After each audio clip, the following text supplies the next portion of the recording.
En el Facebook puse y les comenté que hoy es un servicio especial. O sea, es como un servicio normal de domingo, pero estamos rompiendo la línea que llevamos de los salmos para ver un mensaje acerca de la Navidad. ¿Por qué? Pues porque ahorita todos estamos pensando en eso, la tele nos recuerda que es Navidad, etc. Entonces es apropiado hablar sobre la Navidad, especialmente hoy, porque ya mañana es Nochebuena y ya pasado mañana es 25. Y lo que vamos a ver es la verdad detrás de la Navidad. Ahorita mientras vayamos viendo el sermón de hoy van a ver por qué le llamé la verdad detrás de la Navidad. Y hay un pasaje base que vamos a ver el día de hoy, es Gálatas, capítulo 4, de los versos 4 al 6. Ese va a ser el pasaje. Y Gálatas es una carta que escribió el apóstol Pablo a los Gálatas, a los creyentes que estaban en Galacia. Para no hacerles tan larga la introducción, es una carta fuerte que le escribió Pablo a los Gálatas, pero llega un punto aquí ya avanzada la carta donde dice Pablo: pero cuando vino la plenitud del tiempo, Dios envió a su Hijo, nacido de mujer, nacido bajo la ley, a fin de que redimiera a los que estaban bajo la ley, para que recibiéramos la adopción de hijos. Y porque ustedes son hijos, Dios ha enviado el Espíritu de su Hijo a nuestros corazones, clamando: Abba, Padre. Estos son los 3 versículos en los que nos vamos a enfocar hoy. De hecho, hay muchos versículos que muchos tienen así como para estas fechas, pero muy pocos ven este pedacito de Gálatas, y vamos a ver por qué es tan importante. Pero antes vamos a ver una introducción. Y pues ya ahorita les comenté que llegamos a esta época del año donde pues todos, no importa qué seas, qué creas, todos celebramos la Navidad, todos celebramos la misma cosa. ¿Y qué hacemos en este tiempo del año? Pues si nos ponemos a pensar qué es lo que hacemos, bueno, primero recibimos un aguinaldo. Con ese aguinaldo empezamos a comprar regalos para la gente, para nuestros cercanos. Pues aprovechamos las ofertas de las tiendas, vemos que allá hay un 50% de descuento en ropa, en las teles. Las tiendas, las mismas tiendas y la tele pues empiezan a poner de rojo y de blanco, y empiezan a salir Santa Clauses en la tele, renos, pinos llenos de nieve. También por ahí sacan un niño del tambor. O sea, empezamos a ver todo este tipo de cosas. Y los días de Nochebuena, ahora sí, es cuando hacemos una cena, y la mayoría de las veces con la familia. Pues ¿qué compramos en Nochebuena? Casi siempre es un pavo, casi siempre es un guisado. Nos desvelamos, nos levantamos el día siguiente, comemos, desayunamos y cenamos recalentado, obviamente. Inclusive en Nochebuena muchos preguntan por las uvas. ¿Por qué? No sé, pero muchos preguntan por las uvas en Nochebuena. E intercambiamos regalos y etcétera. Todo esto lo hacemos en Navidad, a lo que nosotros le conocemos como Navidad. Otros pocos religiosos nos acordamos de por qué, ¿verdad? Por qué nos estamos juntando. Y recordamos la historia que ya todos sabemos, de que una joven llamada María concibió a un niño Jesús en un pesebre, y que se le acercaron 3 reyes magos, que la Biblia ni siquiera dice que eran 3. Y pues inclusive en nuestras casas muchas veces las decoramos con esta imagen, ¿verdad? El pesebre, María, José, un ángel, los reyes magos, etc. Pero pues la pregunta es, ¿eso es todo lo que es la Navidad? Que año tras año es lo mismo. Año tras año es regalos, tiendas, Santa Claus, nacimiento, cena. El siguiente año, pero o sea, eso es lo que es la Navidad nada más. ¿Qué pasaría si abriéramos la Biblia y nos pusiéramos a buscar qué es la Navidad? O sea, ¿por qué? ¿Por qué esta fecha? Pues es importante decir que la Biblia no dice que Jesús nació el 25 de diciembre, más es una fecha que ya desde hace mucho tiempo ya se puso como fecha para recordar. Y qué bueno, pues qué padre que hay un momento donde todo el mundo se pone a pensar sobre la Navidad, sobre el nacimiento de Jesús. Otra vez, Jesús no nació en este día, del 25, pero qué padre que tenemos la oportunidad de que casi todas las personas estamos pensando en lo mismo, y qué padre poder abordar el tema. Entonces lo que vamos a descubrir hoy es la verdad que se encuentra atrás de todo eso, o sea, lo importante, o sea, ¿por qué? ¿Por qué sucedió todo esto? O sea, si escarbamos y quitamos pinos, santas, regalos, cuando quitamos todo eso vamos a llegar ahí al mensaje importante. Vamos a dividir el texto en 3 partes. La primera es la llegada de Cristo, la segunda es el propósito y la tercera va a ser el resultado. Y así nos va a quedar claro qué pasó en la Navidad. Y en el verso 4 es cuando encontramos la llegada de Cristo.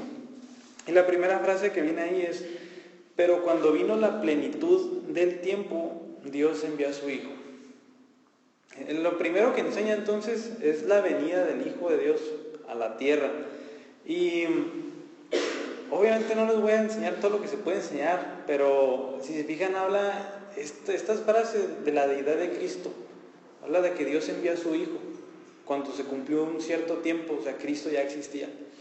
Entonces, se fijan, si ponemos atención ahí a la Biblia, empezamos a descubrir muchas cosas. Y por ejemplo, tan solo esa frase nos enseña que Cristo es Dios. Cuando llegó el tiempo preciso, Dios envió a su Hijo. Y esto es a lo que le llamamos la encarnación. De hecho, en las clases que hemos estado teniendo los miércoles hemos estado hablando de esto, de cómo Cristo, siendo Dios, se hizo hombre y vino a la tierra. Eso es cuando tenemos ya la escena del niño Jesús ahí en el pesebre. Pero otra vez, ¿qué es lo importante? De que Dios se hizo carne, de que Dios decidió entrar a la humanidad. Y pues sí, es lo que todos ya sabemos, pero otra vez vamos a preguntarnos el por qué pasó esto. Y si se fijan, dice: pero cuando vino la plenitud del tiempo, Dios envió a su Hijo. ¿Qué nos está diciendo aquí? Que hubo un plan, de que hubo algo que se acordó en el seno de Dios, en la Trinidad, Padre, Hijo y Espíritu Santo, y algo acordaron, y cuando vino el tiempo, Dios envió a su Hijo. Entonces, se fijan, el que Cristo haya venido a la tierra no fue un plan B. El que Cristo haya venido a la tierra no fue un plan de emergencia, de que dijo Dios: chin, ya todos pecaron, tengo que salvarlos de alguna manera. Y muchas veces así concebimos el Evangelio, ¿verdad? De que Dios vio que todo se hizo un desastre y dice: pues no, tengo que enviar a Jesús. Pero no, si otra vez ponemos atención a las palabras, nos habla de que el plan del que estamos hablando es un plan eterno. O sea, cuando vino la plenitud del tiempo, o sea, cuando vino el cumplimiento del tiempo, Dios envió a su Hijo. Entonces, de aquí podemos ver que Cristo vino en el momento preciso. Cristo no pudo haber venido ni 1000 años antes, ni Cristo pudo haber venido 1000 años después. Así como Cristo no pudo haber venido un día antes, o que Cristo haya podido venir un día después. El plan de Dios se llevó a cabo en el momento justo. Cristo nació cuando tenía que haber nacido. Y también aquí hay que ponernos a pensar todo lo que conlleva eso. O sea, Dios envió a Cristo, a su Hijo, cuando todas las circunstancias estaban perfectas para que Cristo viniera. Estamos hablando de las circunstancias religiosas. Tenían que estar los fariseos, tenían que estar los escribas, tenía que estar esto. Las políticas, tenía que estar Poncio Pilato, tenía que estar el Imperio Romano, etc. También las circunstancias de la cultura, tenían que estar hablando ciertos idiomas, etc. Todo eso estaba en el plan de Dios, y cuando vino el momento preciso, Dios envió a su Hijo. De hecho, la iglesia, lo que le conocemos la iglesia primitiva, la iglesia que nació justo después de la ascensión de Cristo, entendía muy bien esto, porque en Hechos 4, 27 y 28, esto es algo que oró la iglesia, dice: porque en verdad en esta ciudad se unieron tanto Herodes como Poncio Pilato, junto con los gentiles y los pueblos de Israel, contra tu santo siervo Jesús, a quien tú ungiste, para hacer cuanto tu mano y tu propósito habían predestinado que sucediera. Si se fijan, entonces, Herodes, Poncio Pilato, los gentiles, los judíos, todo estaba predestinado. Dios ya lo tenía destinado que sucediera. Entonces, se fijan, otra vez, es un plan perfecto, no fue un plan B y no fue un plan de emergencia para Dios tratar de arreglar lo que salió mal. Entonces, en resumen, es esto: hay un plan perfecto y Dios envió a su Hijo cuando se cumplió ese tiempo preciso en el que tenía que venir. Enseguida dice en Gálatas ahí 4:4, Dios envió a su Hijo nacido de mujer. Esa es la pequeña frase que viene ahí enseguida. Lo que Pablo quiere dejarnos claro aquí es la humanidad de Cristo. Cristo nació de una mujer, y todo aquel que nace de una mujer pues es un ser humano, al cual nació como conocemos a los bebés, lloró, etcétera, todo sucedió totalmente normal. Hay la duda de si Pablo tenía en mente el nacimiento virginal, porque dice nacido de mujer, y el pasaje no lo dice así claramente, pero hay otros pasajes donde vemos que Cristo nació de una virgen. Uno es Mateo 1, del 18 al 25. Vamos a leer algunos versos para ver esta historia de la que ya estamos familiarizados. Dice: el nacimiento de Jesucristo fue como sigue. Estando su madre María comprometida para casarse con José, antes de que se llevara a cabo el matrimonio, se halló que había concebido por obra del Espíritu Santo. Entonces José, su marido, siendo un hombre justo y no queriendo denunciarla públicamente, quiso abandonarla en secreto. Pero mientras pensaba en esto, se le apareció en sueños un ángel del Señor, diciéndole: José, hijo de David, no temas recibir a María tu mujer, porque el niño que se ha engendrado en ella es del Espíritu Santo. Y darás un hijo y le pondrás por nombre Jesús, porque él salvará a su pueblo de sus pecados. Entonces, se fijan, esta es la historia con la que estamos familiarizados. Y es importante decir que Cristo nació de una virgen. Ahorita no tenemos tiempo para ver la importancia del nacimiento virginal. Pero Pablo dice, Dios envió a su Hijo nacido de mujer. ¿Qué está diciendo? Fue un hombre. Cristo fue un ser humano como nosotros. Tenemos que preguntarnos por qué Cristo aquí tuvo que ser hombre y por qué tuvo que haber sido Dios. También aquí encontramos esta enseñanza de que Cristo fue totalmente Dios y totalmente hombre en estos versos. ¿Por qué? Les acabo de decir que dice que Dios envió a su Hijo cuando se cumplió el tiempo preciso. Habla de que Jesús es Dios. Y cuando dice nacido de mujer, nos habla que Jesús es hombre. Tuvo que ser Dios, Cristo, para cargar con el pecado del mundo. El sacrificio de Cristo tiene un valor infinito a los ojos del Padre, y solamente Dios pudo haber cargado con los pecados de tanta gente, y de tanta gente, tantos pecados. Un ser humano cualquiera, una criatura cualquiera no hubiera podido cargar ni con sus propios pecados. Entonces por eso Cristo tuvo que haber sido Dios, para tener un sacrificio de valor infinito. Y tuvo que ser un hombre, porque Romanos 5 dice que por medio de un hombre entró el pecado, y se está refiriendo a Adán. Y Adán, como nuestro representante, pecó. Entonces tenemos que tener otro representante que no haya pecado, un representante que haya vivido la vida que nosotros debimos de haber vivido, una vida perfecta. Entonces todo esto lo tuvo que haber hecho un hombre, no otra cosa, porque el que pecó fue un hombre, y el que debía de representarnos con una vida perfecta tuvo que ser un hombre. Entonces, si se fijan, todo esto nos empieza a enseñar mucho contenido muy, ya no un pesebre, ya no Santa Claus, ya nos empieza a enseñar bastante, algo más profundo. Y enseguida, en el mismo verso 4, termina diciendo, nacido de mujer, nacido bajo la ley.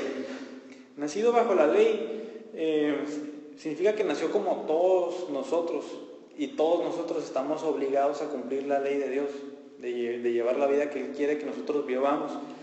Entonces Cristo nació con la obligación de cumplir la ley para que viviera eternamente. Ahí la promesa está en Levítico 18:5. En la ley, en el Pentateuco, dice: el que hiciera estas cosas va a vivir por ellas. El que cumpla la ley a la perfección va a vivir. Y Cristo, una enseñanza que tenía constantemente es de que Él no vino a abrogar o quitar la ley. Eso fue una de las cosas que muchos veían en Él. Pero Él les dice: no, yo no vengo a quitarla. Es más, yo vengo a cumplirla. Eso dice en Mateo 5:17. Entonces Cristo fue nacido bajo la ley, nacido bajo la obligación de cumplirla y la cumplió perfectamente. ¿Cuál ley? La ley de Moisés, los 10 mandamientos, todo lo que conllevaba estar bien delante de Dios. Pero Cristo no solamente cumplió la ley para Él, la cumplió por nosotros también, en nuestro lugar. Aquí mismo en Gálatas, en el capítulo 3, en el verso 10, dice: porque todos los que son de las obras de la ley están bajo maldición, pues escrito está: maldito todo el que no permanece en todas las cosas escritas en el libro de la ley para hacerlas. Y que nadie es justificado ante Dios por la ley, es evidente, porque el justo vivirá por la fe. Entonces, si se fijan, aquí Pablo dice: todos los que están bajo la ley están bajo su maldición. ¿Por qué? Porque maldito todo el que no las cumpliere. ¿Y quién las ha cumplido? Absolutamente nadie. Entonces, todos los que estamos bajo la ley estamos bajo la maldición de la ley. Y ahorita vamos a ver cuál es la maldición de la ley. Entonces, por eso Cristo tuvo que venir a cumplir la ley por nosotros, porque nosotros nadie la hemos cumplido ni nadie la va a cumplir. Y esto nos lleva al propósito. Vimos la llegada de Cristo. En el tiempo perfecto Cristo vino, nacido de mujer, nacido bajo la ley. Y aquí la frase clave es esta, el centro del mensaje de hoy es el propósito. Viene al principio del verso 5, dice: a fin de que redimiera a los que estaban bajo la ley. Se encuentra mucho detrás de esa frase. Y para entender esta frase, tenemos que entender la palabra redimir, a fin de que redimiera a los que están bajo la ley. No es una palabra que usemos todos los días, así que hay que entenderla. Redimir, en los tiempos del Nuevo Testamento, la palabra redención se usaba cuando un esclavo tenía una deuda con su amo, pero alguien más la pagaba. A eso se llamaba que, por ejemplo, si yo pagué la deuda de un esclavo con su amo, se decía que yo redimía al esclavo. O también cuando se tenía una deuda económica que no se podía pagar y alguien más la pagaba, se decía que esa persona había redimido a esa que tenía la deuda. Entonces, ese es el trasfondo de la palabra redención, de la palabra redimir. Tiene el contexto de comprar. Y entonces en Gálatas 3, los versículos que acabamos de leer, de que todos los que están bajo la ley están bajo la maldición, nos muestran nuestra deuda con Dios. Nosotros con Dios la única deuda que tenemos, lo único que merecemos de Dios es su juicio, porque no hemos cumplido sus mandamientos. Todos hemos pecado, merecemos su ira, justamente. No hay ninguna injusticia en que Dios nos trate como pecadores, porque eso somos. Romanos 3:23 dice que todos hemos pecado y que que nadie ha alcanzado la gloria de Dios. Inclusive, si existiera tal persona que cumplió la ley a la perfección, menos en un mandamiento, ahí Santiago en el capítulo 2 le dice que de eso de nada le sirve. Dice: todo aquel que peca contra la ley en un solo punto se hace culpable de toda la ley. Dice: pues qué injusto, ¿no? Pero dice: ¿por qué? Porque el mismo que dijo no matarás, también dijo no adulterarás. Dice Santiago: así que si matas y no adulteras, eres igualmente un transgresor de la ley. ¿Por qué? Porque Dios dijo todas estas cosas y tienes que cumplirlas todas. Y entonces es en este sentido en que tenemos nuestra deuda con Dios. Y nosotros merecemos la paga del pecado, y Romanos 6:23 dice muy claramente cuál es. Y la paga del pecado es la muerte. Eso es lo que merecemos. Y no hay nada que nosotros podamos hacer, porque es un asunto legal. Si se fijan, estamos usando términos de culpables, de ley, y en un juicio humano, aquí en un juicio de nosotros, si alguien ha cometido homicidio y está en el juicio, esa persona no puede decir: espérate, juez, antes de que me sentencies de por vida o 30 años, lo que sea, tienes que saber que yo he hecho estas cosas. Yo he sido un buen padre, doy a los pobres, yo hago todas estas cosas, así que perdóname mi sentencia. Sabemos que en un juicio eso no funciona. ¿Por qué? Porque la persona ha transgredido la ley y él merece la sentencia de la ley, tal cual. Entonces, si se fijan, con Dios es más o menos lo mismo. Nosotros hemos pecado y no hay nada que nosotros podamos hacer. Aparte de que no podemos, es la realidad, nosotros no podemos vivir una vida santa para Dios. Entonces, la pregunta es, ¿cómo podemos ser salvos? Aquí la Biblia me acaba de decir que estoy bajo la ley, que soy maldito, o sea, que estoy bajo la maldición de la ley. ¿Por qué? Porque no la he cumplido. ¿Qué puedo hacer? Bueno, la Biblia dice que no puedes hacer nada, pero dice que alguien sí hizo algo. En Gálatas 3, el verso 13, una vez que acaba de decir Pablo que todos estamos bajo la maldición de la ley, dice, Cristo nos redimió de la maldición de la ley, habiéndose hecho maldición por nosotros, porque escrito está, maldito todo el que cuelga de un madero. Entonces también ese versículo es bien importante. Cristo nos redimió de la maldición de la ley, haciéndose Él maldición por nosotros.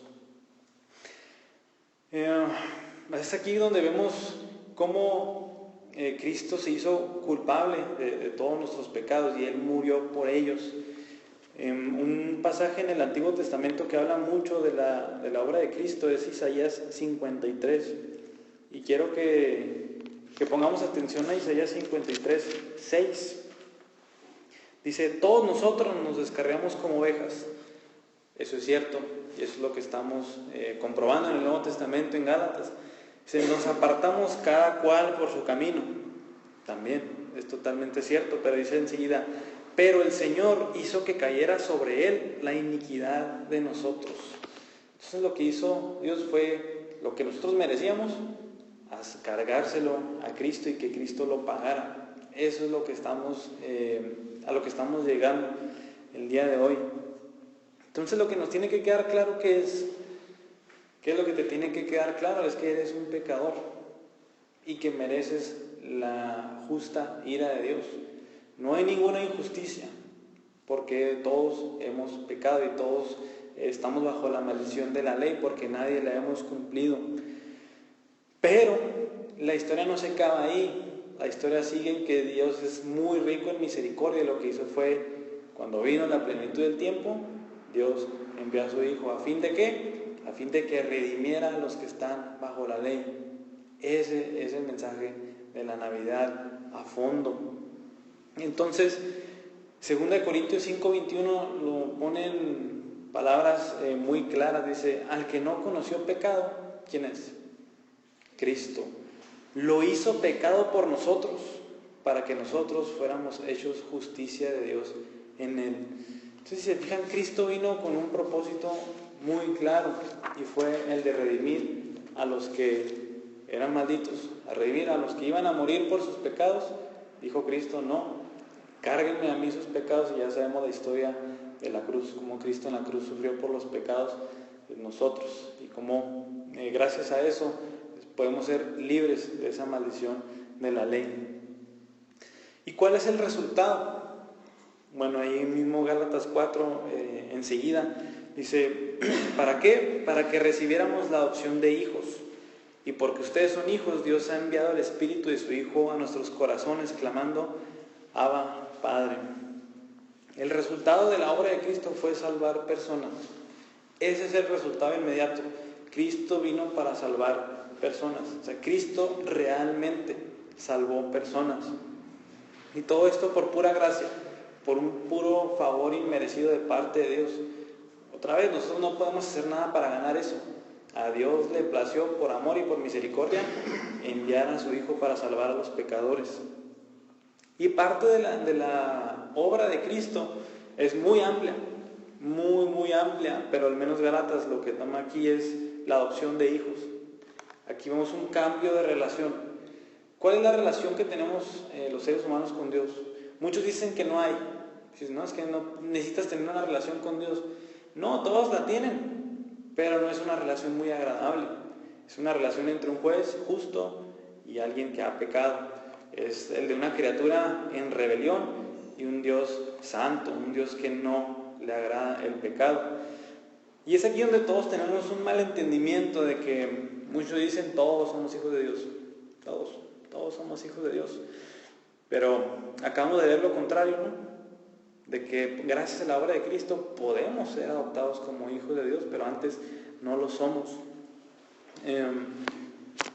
si no queda lo suficientemente claro, el apóstol Juan, en Juan 1, 12 al 13 dice: pero a todos los que le recibieron, está hablando de Cristo, les dio el derecho de llegar a ser hijos de Dios, es decir, a los que creen en su nombre, que no nacieron de sangre, ni de la voluntad de carne, ni de la voluntad del hombre, sino de Dios.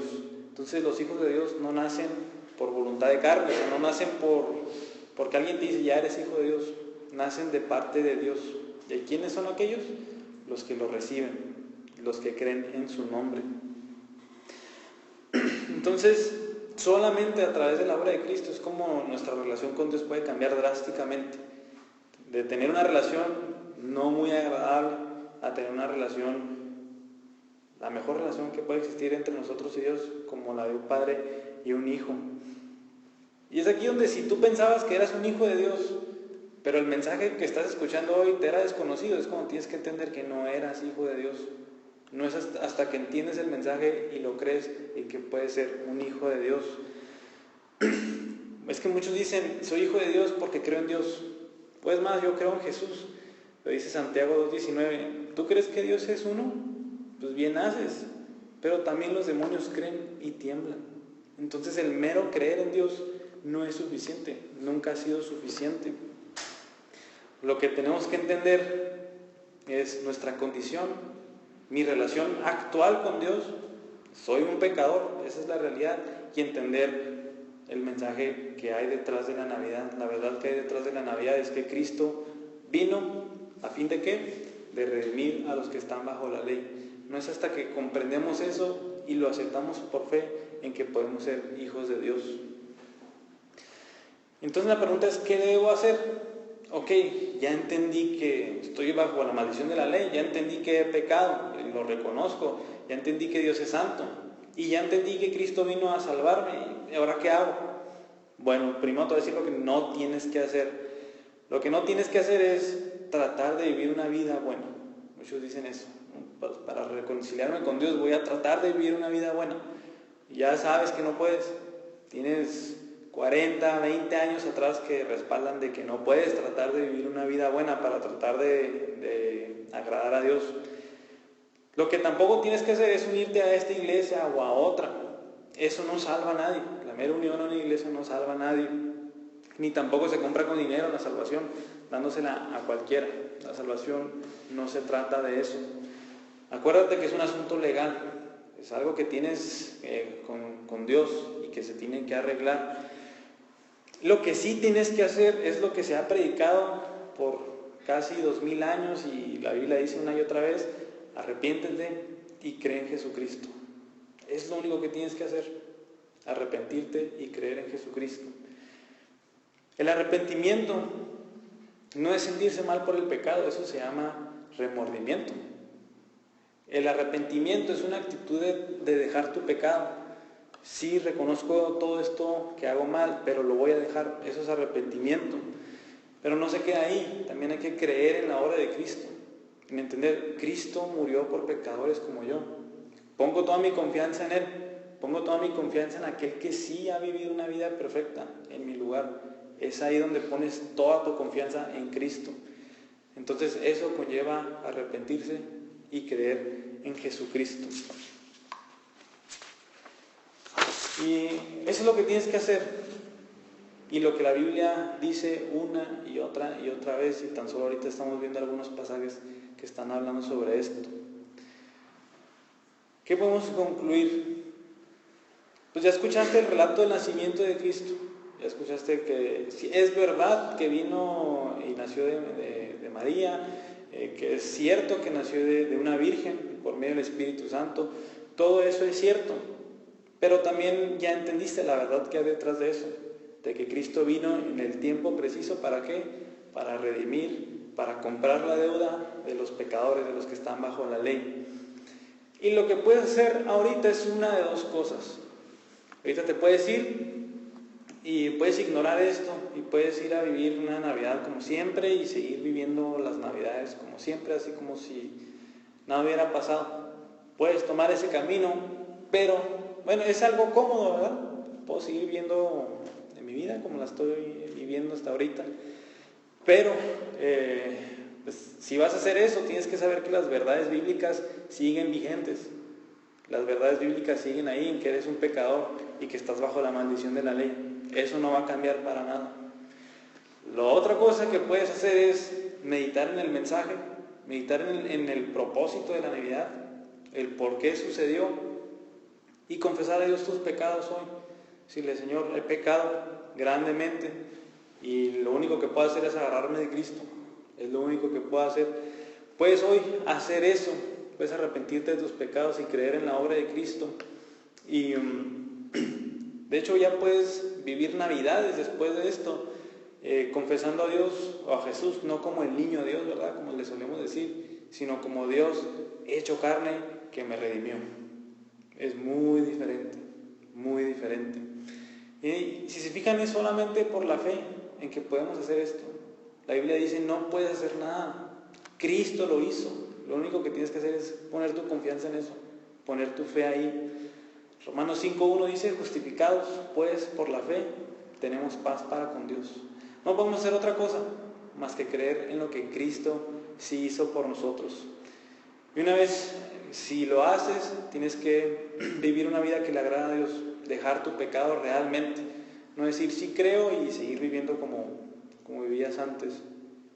Y también todo esto es una transformación que Dios hace en una persona, y que empiezas a leer su palabra y empiezas a crecer en este mensaje tan corto que estamos dando hoy, lo empiezas a conocer pues a lo largo de toda la palabra de Dios. Si lo haces, si lo vas a hacer, tienes que entender que vas a recibir el mejor regalo que has podido imaginarte. Ahorita tú has dado muchos regalos y te han dado muchos regalos, pero el mensaje que viene de parte de Dios es algo que no se puede comparar con nada. Y este es la verdad que se encuentra detrás de la Navidad. Vamos a orar para terminar. Padre, gracias porque pues en esta Navidad a todos nos permites verla diferente. Nos permites quitar tantas distracciones, tantas cosas que nos distraen del mensaje que se encuentra detrás de la Navidad, y es el que a su tiempo enviaste a tu Hijo para morir por nuestros pecados, para redimirnos de la maldición que todos estamos bajo ella, y todo nada más por la fe. Ayúdanos a entender esto, ayúdanos a entender nuestra condición, y ayúdanos a voltear a ver la Navidad ya no como la veíamos antes, sino como tu plan perfecto para salvar a los pecadores. Señor, mi oración es que pues, todos nosotros podamos hacer esta confesión, confesar nuestra condición, aceptar que estamos bajo la maldición de la ley, reconocer que no podemos hacer nada y reconocer que Cristo sí hizo algo por nosotros. Cristo vivió una vida perfecta para redimirme. La vida perfecta que Él vivió me la atribuyes a mí por la fe, Señor. Y mi oración es que todos hagamos esto el día de hoy, y que pues, sensibilices nuestro corazón para hacerlo, que no pase este mensaje como un mensaje más que pueda ser de Navidad, y que las Navidades tengan un sabor diferente de ahora en adelante. Te damos gracias por este tiempo, te damos gracias por el mensaje que nos has dado, y por entender, a lo mejor por primera vez, toda la verdad que se encuentra detrás de la Navidad. Te damos gracias. Amén.